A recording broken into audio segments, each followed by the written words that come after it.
Good evening. It is Tuesday night. What is this date? The 23rd? 2026. Okay, so to catch you guys up, first of all, good evening and welcome to the show. To catch you guys up, we're talking about this week and probably we're going to do some other different shows this coming week, or during this week actually. So I need to know what you guys want to talk about, what you want to know, what I have research on, or what we can research on to make Putnam County a better county. All right, so Saturday we met with a bunch of people on the West Bank over there. And I was sorry, Commissioner Walt Peltier, I guess that's how you say his name, didn't get to make it. I understand it was his birthday. Happy birthday. We're not upset that you didn't make it.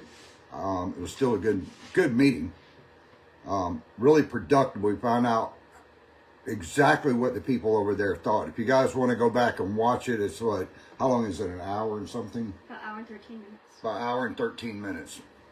But while we're over there, last week I told you guys about the bridge and everything. They keep saying they don't own the landing on the other side. Okay, if you look right here, you're going to put this up, right?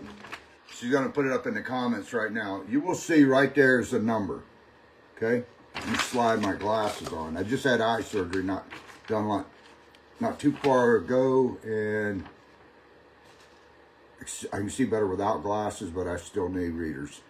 Okay, right here. Bridge number, I'm going to read it off, 764043. 764043. You can write that down. Look it up yourself. Don't take my word. This is the Florida report from the Florida Department of Transportation. I know you guys are seeing it backwards, but Marie's going to put it up on the thing so that you can actually see it from straight on. And what she's going to get ready to put up is a picture of the side of the bridge.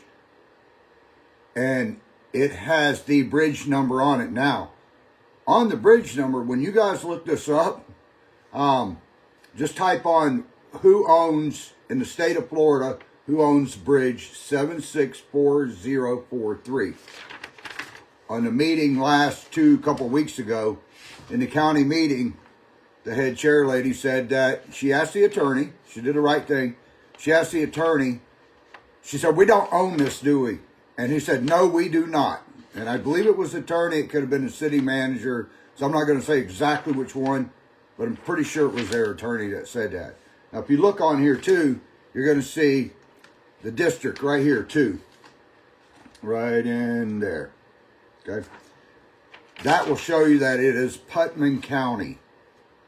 And it says on that paper, when you look it up, who owns the bridge, it says right on there, Putnam County owns it. It says that they built the bridge in 1960. Before that, it was called a landing. So, for you that want to know. Now, I had some questions that I wanted to answer from last time before I get too far into this thing. Some people said, why should they care about a handful of people over there on the other side? Why should they care about it? You know, that's a pretty good question. Why should you care? Because they're your neighbors? Because they're your fellow Americans? Because they are citizens? Because their taxpayers help fund other stuff in Putnam County, like parks for kids to play Little League in, soccer fields, all kinds of stuff. So if you're saying you don't want to pay for a handful of people, let me tell you, I'm not happy with a couple of things that we do, but I don't get out and bitch and complain about it. Over in East Palatka, we have a waste treatment plant, a water treatment plant in East Palatka. We all pay for that thing to run. Okay? Our tax dollars do. You live in Putnam County, chances are you're paying for that. We have, boat ramps that we all pay for. Not everybody fishes. If they did, the waterways, you wouldn't be able to get through them. But why wouldn't we want to help? I mean, Drayton Island, 30 people live on that island, yet the county pays for a barge that they paid handsomely for instead of having it rebuilt like we did. They spent $100-something thousand, $200,000. I'm not sure. They didn't have it built by St. John's Shipbuilding, I'll tell you that. They sent it out of the county to get it done. The problem that I have with that is that these are our neighbors. Even though they don't live next door to you, if something drastic happened in Putnam County, those people would be there to help. They have been. I know because we collect a ton of toys almost every year. For 20-something years I've done it.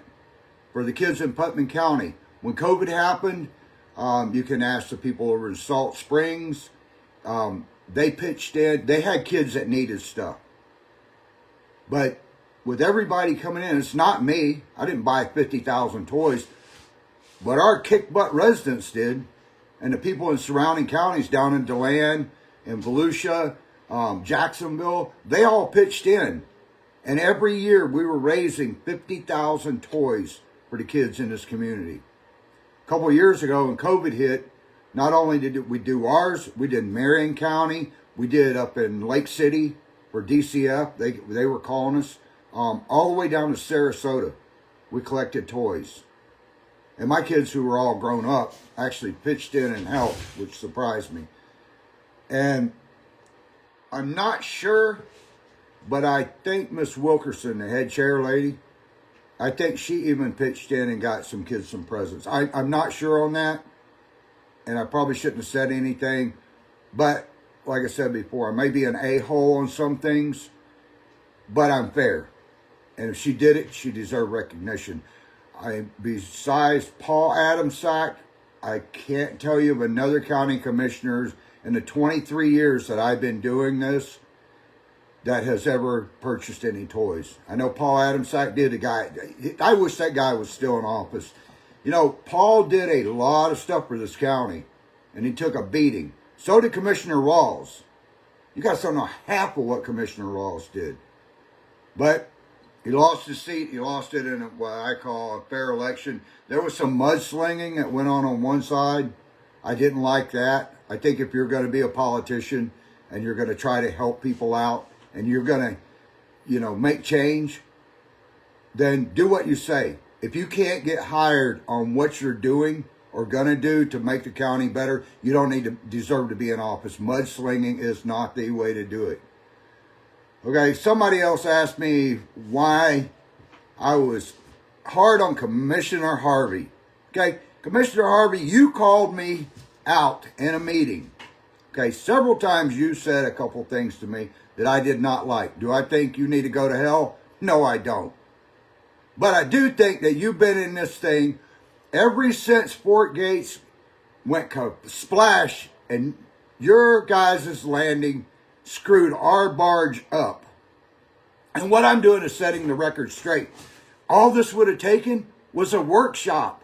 I know more about this because I've been through 4 sets of county commissioners.